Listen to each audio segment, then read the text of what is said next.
Cagar budaya Candi Cangkuang menyimpan dua peninggalan. Yang pertama peninggalan agama Hindu dengan adanya Candi Cangkuang. Yang kedua peninggalan agama Islam dengan adanya makam keramat tokoh penjual Islam. Kebetulan Candi Cangkuang ini merupakan peninggalan agama Hindu abad ke-8. Candi ini ditemukan kembali pada tanggal 9 Desember 1966. Ditemukan oleh Bapak Dr. Anes Uka Chandra Sasmita. Nah, beliau adalah seorang ahli arkeologi Islam.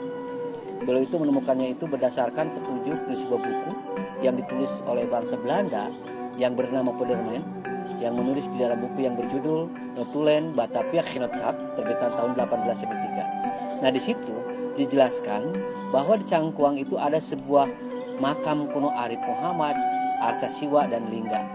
Dan akhirnya ada tanda tanya. Nah, dari petunjuk itu, Bapak Dr. Anes Uka pun curiga gitu, kenapa demikian? Karena kalau nama Arif Muhammad jelas nama Muslim, sedangkan Siwa Mahadewa dalam agama Hindu. Yang selanjutnya, Bapak Dr. Anes Uka Chandra Sasmita ingin melakukan proses penelitian dan penggalian. Hingga tahun 1967-1968 dilakukanlah proses penelitian dan penggalian. Nah, pada saat proses penelitian dan penggalian, ternyata di samping makam Arif Muhammad ditemukan sebuah pondasi candi yang berukuran 4,5 kali 4,5 meter. Dan saat itu juga ditemukan puing-puing berserakan, kemudian dikumpulkan. Ternyata yang terkumpul kurang lebih hanya 40% saja. Tapi dari 40% itu dapat mewakili dari keseluruh bagian dari bangunan candi. Sehingga mudahkan kalau suatu saat Candi Cangkuang ini akan dibuat kembali. Singkat cerita, dengan berbagai pertimbangan, selanjutnya Candi Cangkuang ini diputuskan dipugar selama 2 tahun, yaitu dari tahun 1974 sampai 1976. Tadi yang aslinya 40%, yang 60% kemudian dicetak. Saat itu dicetak, cetak, sudah kelihatan bentuknya dipindahkan ke dalam fondasi yang asli. Sehingga jadilah menjadi candi seperti sekarang ini. Dengan memiliki ukuran panjang dan lebarnya itu 4,5 kali 4,5 meter dan tingginya 8 meter. Yang kemudian arca siwanya disimpan di tengah-tengah Candi Cangkuang. Itu pun menutup lubang dalamnya 7 meter.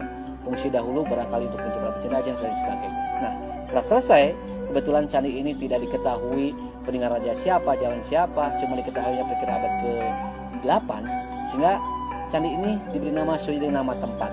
Kebetulan ditemukannya di desa Cangkuang, sehingga candi ini diberi nama Candi Cangkuang. Dan diresmikan oleh Menteri Pendidikan dan Kebudayaan saat itu, yaitu Bapak Profesor Dr. Sarip Tayyip.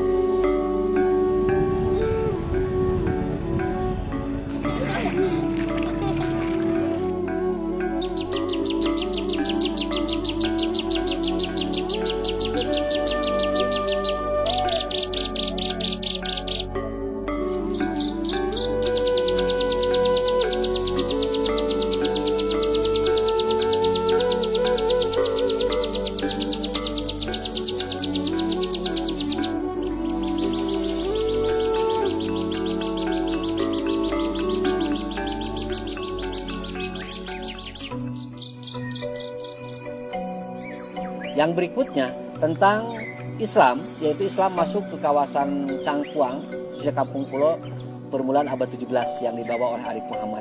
Nah, beliau seorang panglima perang dari Kerajaan Mataram dari Yogyakarta yang saat itu disuruh Rajanya Sultan Agung untuk menyerang tentara VOC ke Batavia. Nah, pada saat penyerangan beliau ternyata mendapatkan kekalahan sehingga beliau tidak mau kembali ke Mataram.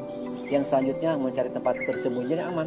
Singkat cerita sampai di sini. Nah, pada saat sampai di sini, penduduk di sini sudah menganut ajaran animisme, dinamisme Hindu.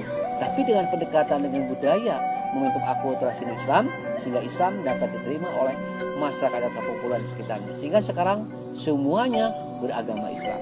Tapi kulturnya masih tersisa, merupakan kearifan lokal. Nah, yang selanjutnya, Arif Muhammad meninggal dan dimakamkan di samping Candi Cangkuang, sehingga sekarang bersebelahan dengan Candi Cangkuang. Nah, kebetulan kalau bukti penyebaran Islam seperti naskahnya ada Al-Quran, fikih, sunnah, khutbah dan sebagainya, itu tersimpan di museum situs. Dan selanjutnya keturunan beliau sekarang tinggal di Kampung Pulo. Dikatakan Kampung Pulo karena letaknya ada di tengah-tengah pulau. Nah, bangunan-bangunan di Kampung Pulo itu mensimboliskan dari keturunan Arif Muhammad. Kebetulan beliau punya 7 anak, 1 anak laki-laki dalam belakang masjid dan 6 anak perempuan dilambangkan dengan 6 rumah. Nah, tiap rumah wajib dihuni oleh satu kepala keluarga saja, tidak boleh lebih. Jadi apabila ada yang anaknya udah gede kemudian menikah, itu wajib keluar dari kampung pulau.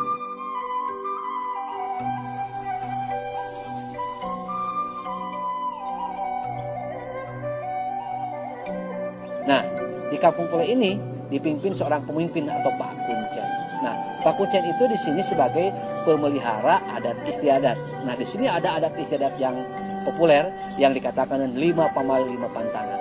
Yang pertama, tidak boleh berziarah ke makam yang dikeramatkan di sini, yaitu pada hari Rabu.